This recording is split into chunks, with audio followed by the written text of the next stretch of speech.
entertainment value that Willie Mays brought, and we heard about it, even though we didn't see him play. So let's bring in the Hall of Famer, one of the many great voices of the Giants. He's been with the organization since 1997, and Jon, good morning to you out there in Birmingham, Alabama. I got to say, the last 2 days, what you've done on the broadcast has just been absolutely special. It's tugged at all the fans' heartstrings as you discussed the great Willie Mays. So I say good morning to you. And the first question I have for you, Jon, is when did you first meet Willie Mays, the great Say Hey Kid?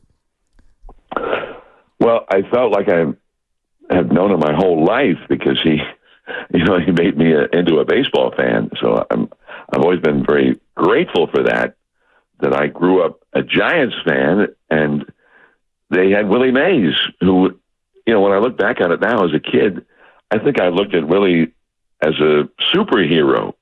In fact, I think the Marvel movie studio, the Marvel Comics, would probably have a whole new franchise now if they had a Willie Mays superhero character who was a great baseball player, could do anything, and maybe he would save humanity or something like that as well. But they'll have to figure that out. But for me, and I feel like I met Willie for the first time at a banquet, and I don't know when it was, years ago. I was doing games in Baltimore and ESPN, and was invited to come out to the San Jose area, Santa Clara, for their hot stove league dinner that they have every year. And Willie was there, and it was around the time the Giants were trying to get a ballpark built in Santa Clara. You remember that? Mm-hmm. I mean, years ago. Yep. And it was going to be up for a vote, and it got defeated. But Willie was down there, and so I got to sit at the head table with Willie. So I had a million questions for him and whatnot. So that was one of the great pleasures of actually coming to work with the Giants, that when the team was home, Willie was often in the clubhouse before games and often at the ballpark where you could see him. And so I had so many great moments. I remember so many things about Willie that he did that were sort of extraordinary. And one of those games, the Giants almost never televised any games back in the day. And the Dodgers were the same way. So Stoneham and O'Malley, the owners of the two teams, both agreed that it was probably better never to televise games, and they only televised the games against each other when they were on the road. And so we had those 9 games that they played in L.A. at the time, and that was it. So it might have been right when Dodger Stadium opened. I'm a little vague on that. But Felipe Alou was the right fielder, and there was a fly ball to right, and the camera had a shot of Felipe, and in the background, 50 feet behind him, almost like he was in the dark and he was kind of out of focus and whatnot, there was Willie, and Willie made the catch 50 feet behind him, and Russ Hodges kind of went nuts, like, wow, I've never seen that before. It turned out that Felipe didn't have any idea where the ball was.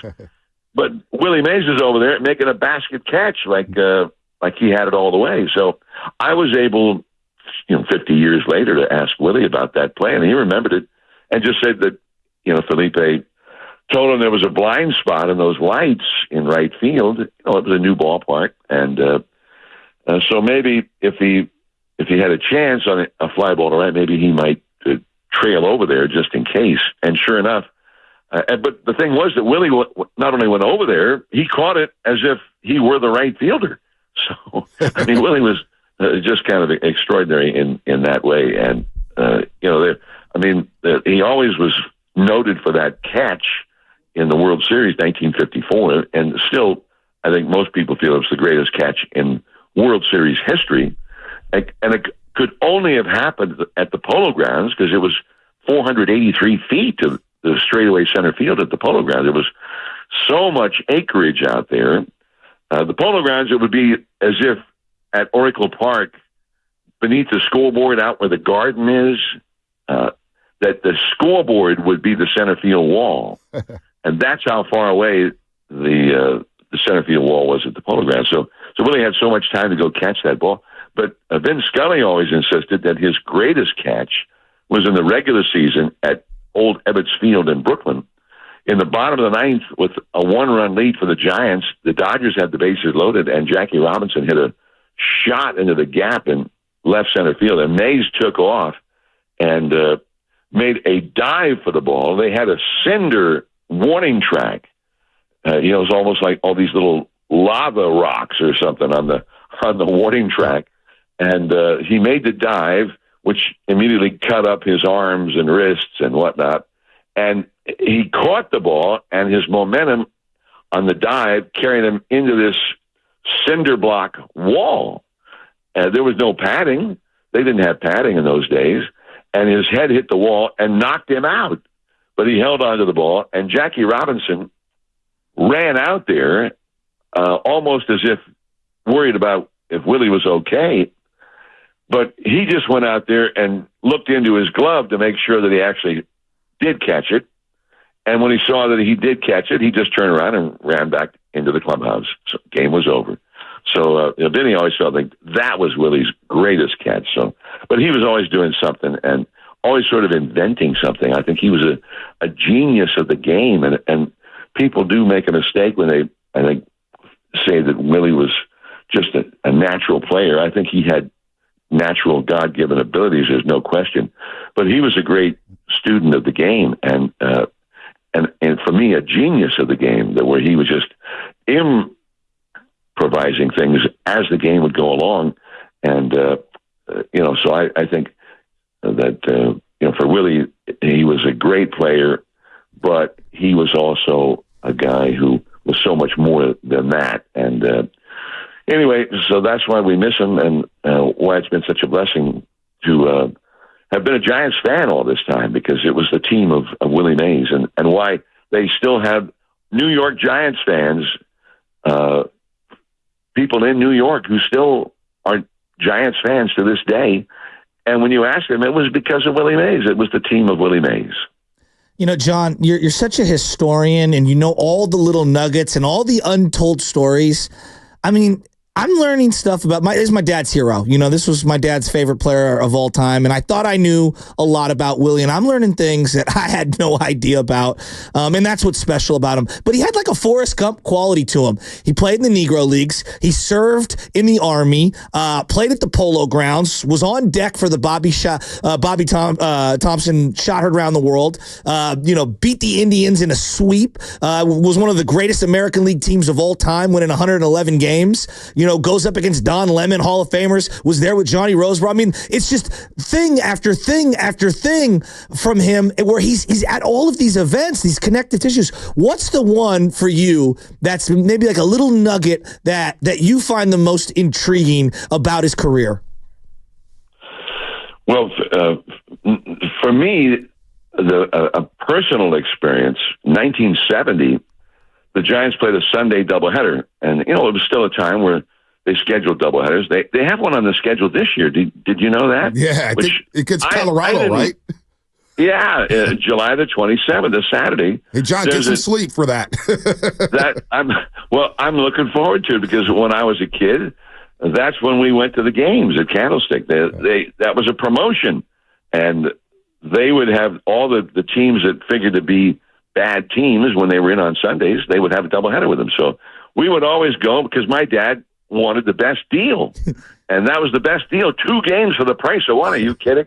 And he knew that I wanted both games to go extra innings, and I wanted the day never to end at Candlestick. But 1970, I was in college, and I went to see a Sunday doubleheader. They played the Phillies, and they lost the first game, 13 innings. Now the second game, and they started the second game like 20, 25 minutes later. So as soon as the first game was over, the pitchers for game 2 went out to the bullpens with their catchers, and they started warming up. It happened fast. So Willie Mays, it was May the 3rd. I looked this up to verify it. It was May the 3rd. So Willie was 3 days away from his 39th birthday. So he was an old man in baseball terms, and he just played 13 innings in that first game. And McCovey was 34, 35. He just played 13 innings. But they're both in there for game 2. And Willie hits a 2-out single in the bottom of the first. So he's at first, and McCovey comes up, and they go into this big shift. And Candlestick was just being rebuilt, for the 49ers at the time. And they had just put artificial turf in. And with this big shift on, McCovey, who was the reigning MVP in the National League at the time, McCovey laid down a bunt on the third base side. And he bunted it hard. The ball rolled along the third base line, past the bag, and started down the left field line. And Willie Mays, the runner at first, about to be 39 years old, scored. And McCovey ended up with a double. And I told that story a few times on the air, and Darren Chan found the tape in an archive at the radio station, and Russ Hodges just aced the call, and it's just sort of a treasure for me because and Russ Hodges' immediate summation and the crowd just goes nuts, and I remember going nuts when that happened. I just couldn't believe it. But Russ Hodges said in the summation, not summarizing the bunt, but saying Willie Mays scored all the way from first on a bunt that was a double. And and he didn't add that he was about 39 years old and just had played 13 innings. So for me, that kind of says it all. Willie was very proud of the fact, and if you mention it to him, he would bring that up and tell you, because he had the same size waist and weighed the same in his final year in 1973 when he was, 42, 43 years old, as he had in his rookie season. He didn't put on an ounce, and he had the same waist size and whatnot. And he was proud of that. That didn't just happen. He worked at it, and he took care of himself. And his dad always had told him when Willie was starting out in the Negro Leagues with the Birmingham Black Barons, that's where we are right now, and that's why we're here. But he told him, he says, you've got to take care of yourself. You got to get your rest, and do not get hurt. Don't go crashing into outfield walls, and don't run into another outfielder going for a fly ball, because if you get hurt, and I could always imagine his dad saying this, and young man, if you get hurt, what good are you to your team? What good are you to you?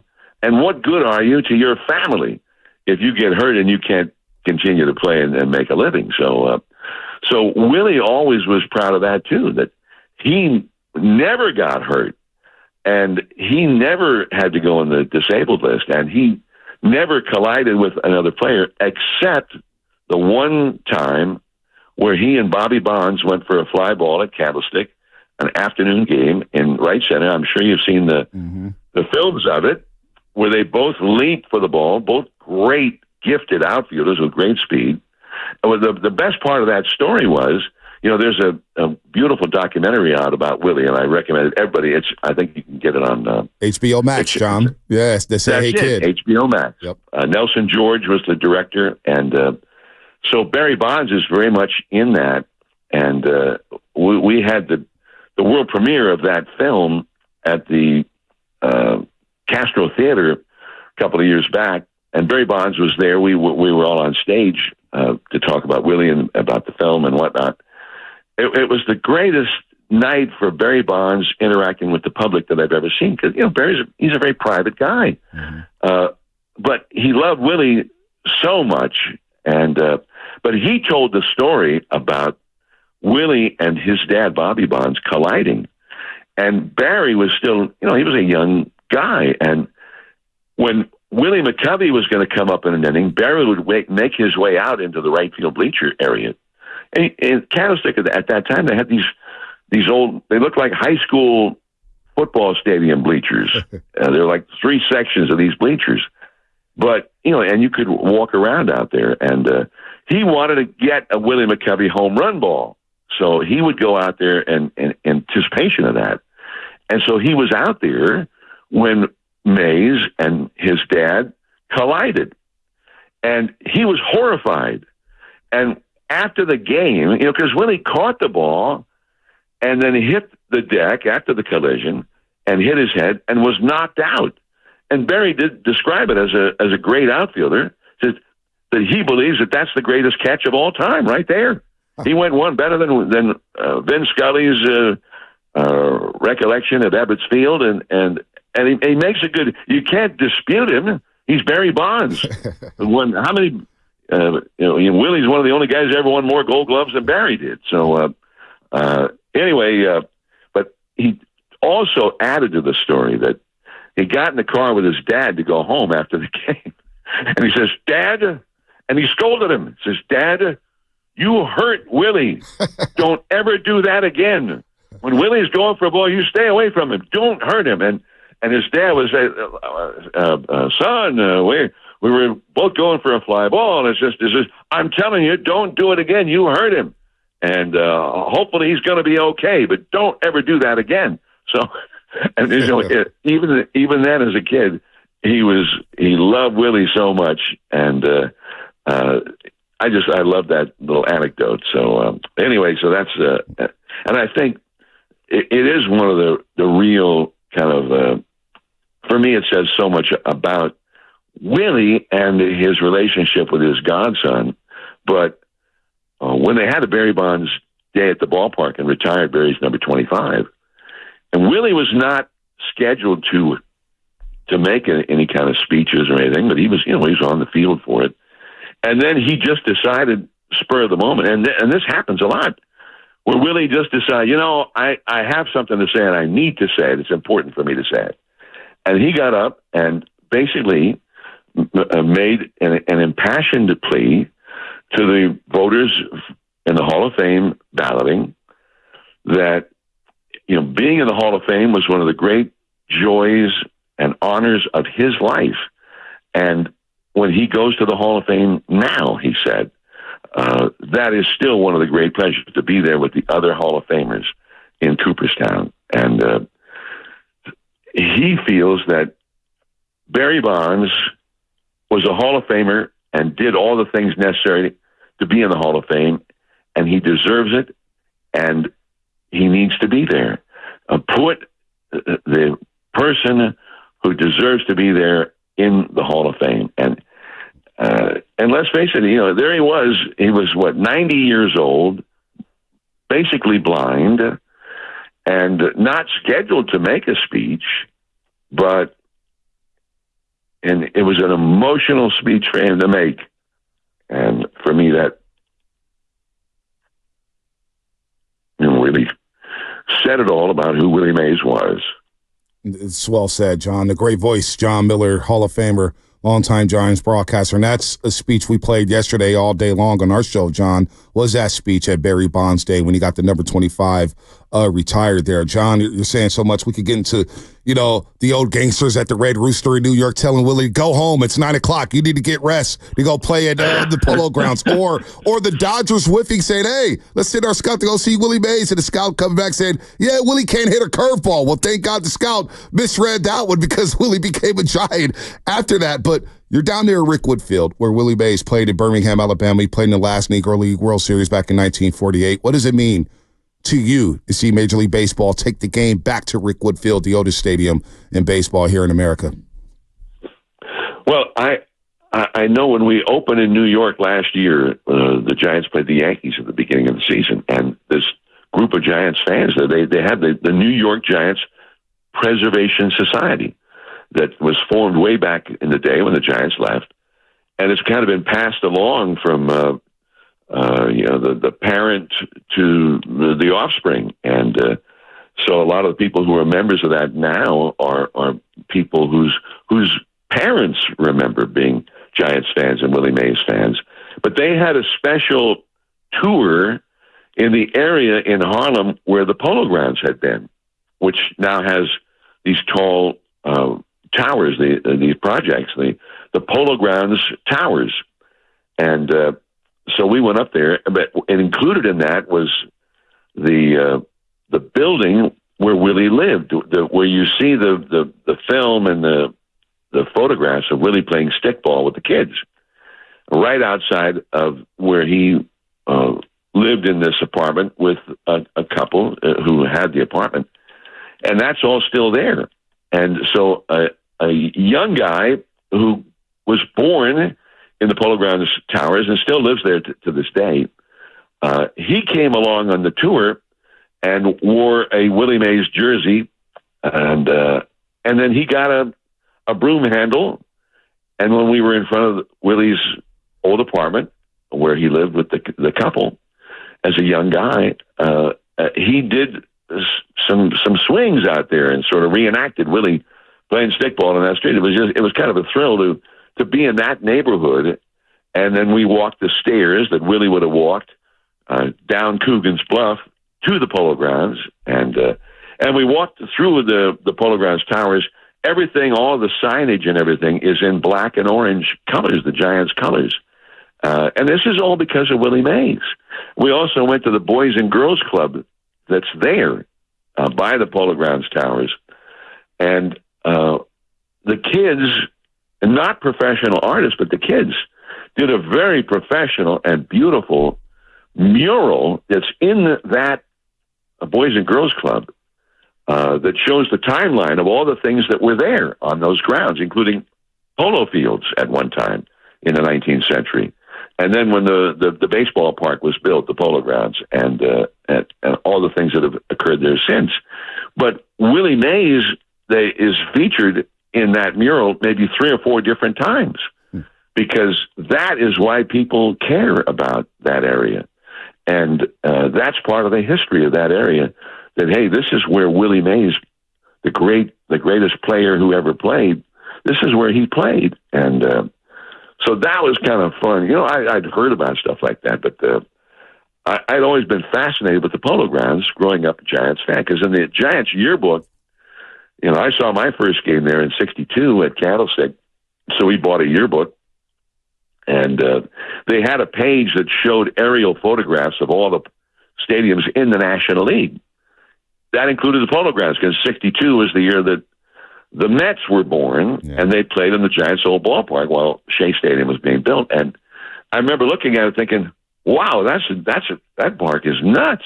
And it was 279 feet down the left field line, 257 down the right field line, and 483 to straightaway center. The power alleys were so far away that the bullpens were on the field, in the outfields, by the 446-foot sign in right center and the 440-foot sign in left center.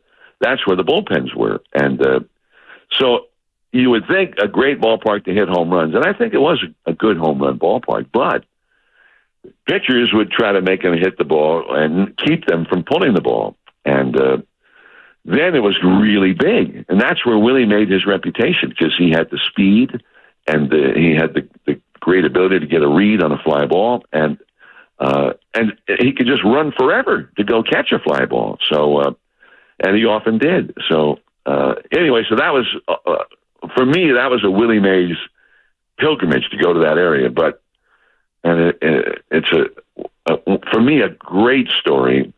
When the Giants won the World Series in 2010, they called the Mets and the Yankees and asked for permission to bring the World Series trophy and Willie Mays and Buster Posey to New York for the New York baseball writers dinner that happens every year. And, Buster was going to get an award, and there were things going to happen at that banquet involving the Giants. And the Yankees and Mets both said, oh, great, that's great. And they had a function at the public school that was near the Polo Grounds, near where Willie lived when he played there. And every kid in the school had an assignment to do a paper about Willie Mays, who he was, do the research. And so everybody in that school knew all about Willie Mays. And Willie came to the school and spoke to those kids. They had a big assembly.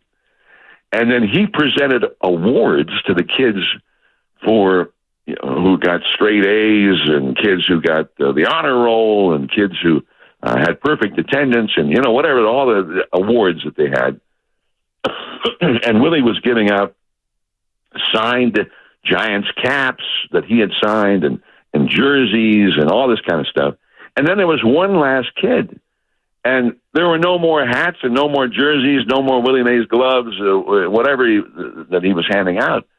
And he looked at the kid. It's like a 10-year-old kid who kind of had that look in his eyes. And so Willie pulled out his wallet out of his pants pocket and took a $100 bill and signed the $100 bill and gave that to the kid as he apologized for not having a hat or a jersey or whatever for him. So that was so cool that Willie Mays was back by the Polo Grounds, and the kids who live there today all could see this guy, and they'd all heard about him and knew about him. Now they drove from there, Upper Manhattan, Harlem, to Midtown, where they were going to meet with the New York Giants Preservation Society, where the people could have a picture with the trophy in and meet Buster Posey.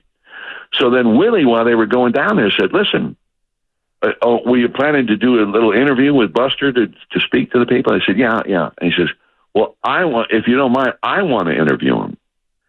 Willie Mays wants to interview Buster Posey." And I thought that was just so cool because Willie saw a lot of himself and his story in Buster. And he was into that. Because Buster came up in 2010 in late May. The Giants were kind of stumbling around. Willie came up to the Giants in 51 as a 20-year-old, right after his 20th birthday, in late May. And the teams got better when those two players arrived. Giants history kind of repeated itself. And then Buster, he took Willie one better. He helped the Giants get to the World Series, and then they won the World Series.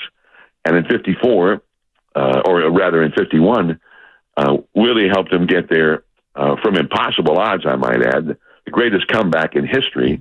Giants were 13 and a half behind the Dodgers with 44 games to play. And they caught him and had that incredible playoff with him. But Willie was a big reason for that turnaround, an incredible stretch run. So anyway, I just thought that also told you this about the humanity of Willie Mays and how much a giant he was, because he saw in Buster Posey something he had not seen in a Giants young player since himself. And so he was the one who he had a few questions for Buster that day, which is just so cool. So anyway, that's part of the Giants, and part of the history of the Giants is it's all about Willie Mays. Yeah. And today will be all about Willie Mays. You brought up Buster Posey getting called up. That July, Shasky and I were talking about it yesterday. He batted .418 in the month of July as a 20-year-old with 7 home runs and 24 RBIs. And, of course, the Giants win their first World Series in the city of San Francisco. But, John, you're amazing. What you've done the last 2 days. I want you to enjoy this day as we celebrate the great life of Willie Mays. And we'll see you guys when you get back to the Bay Area. John, have a good day. Enjoy Rickwood Field, and we'll hear you on a call on St. Louis, John. Thank you, John. Yeah, I think it's going to be a special day. And I think there's more than 60 of the living Negro Leaguers. There are about 100 or so still alive. And around 60, 65 of them are supposed to be here today. They're having a luncheon in a little while, and we'll be at Rickwood Field tonight. So, and the Giants have had Randy Wynn and Jeffrey Leonard have flown in from San Francisco, and they've been doing clinics with kids from the neighborhood and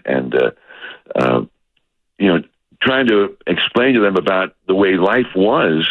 And, in this area, Martin Luther King once said that he thought Birmingham was the most segregated city in the whole country. And that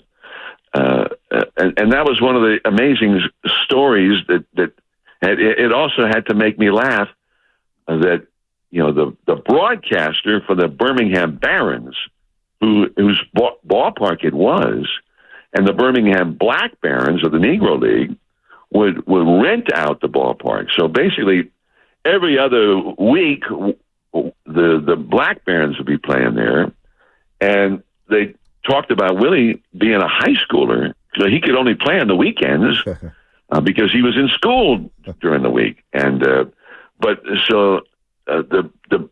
Black Barons fans got a chance to see Willie Mays play, and they talked about every other Sunday, because all the black churches, everybody would leave church after the services, and they'd all head over to Rickwood Field for the game. And that was part of the black community and a social occasion to go enjoy the ball game, and especially go enjoy this young kid, Willie Mays. It's so exciting to see. And so that was a phrase that they used every other Sunday, the Birmingham Black Barons. They've given us all, with the Giants traveling party, the Black Barons jerseys and the Black Barons caps. So we're going to wear them over there tonight. Dave Fleming, Hunter Pence, and myself, Darren Chan, our producer. So we're all going over there for that. And but Bull Connor was the broadcaster, and I thought, Bull Connor, I remember that name, because some of the worst things that happened back in the 60s in the civil rights movement, when there were peaceful marches and demonstrations. And Bull Connor was in charge of the police department and the fire department, and he had to bring out the fire hoses. And what they hadn't anticipated was that television news was now omnipresent. And those images, those films of people in peaceful protest were set all over the country. And it was really a turning point in the civil rights movement, where the federal government got involved and said, okay, this is enough. We're not going to have this in America any longer. And but Bull Connor, before that, had been the broadcaster for the Birmingham Barons, the White Barons. And somebody mentioned to Willie one day, says, "What about the Bull Connor? What did you think about that?" And he said, "Yeah, I remember Bull Connor was the broadcaster. He was pretty good."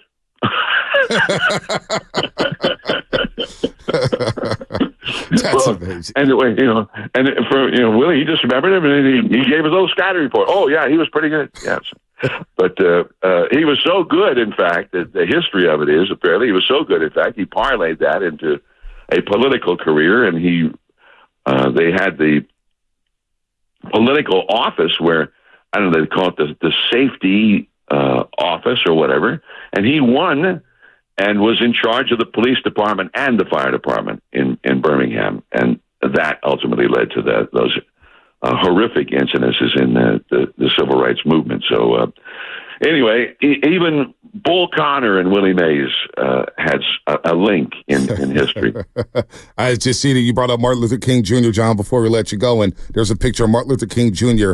in awe of being in the presence of Willie Mays. This is Martin Luther King Jr., and he's looking at Willie Mays like he's God. So it's unbelievable the impact that Willie Mays had on his community here in the Bay Area, but around the country and around the world, to say, hey, kid, you don't hear a bad thing about him. John, enjoy your day in Birmingham, Alabama. And we appreciate the 30 minutes, man. This was great stuff. We're probably going to replay this. You've been excellent. You don't need to hear that, but we have to tell you that because you have been the perfect guy to tell these stories about the great Say Hey Kid, Willie Mays. Thanks so much for the time today, John. Thank you. I appreciate it. Anytime. Jon Miller, the Hall of Famer, here on the Morning Roast. And wow. We're going to keep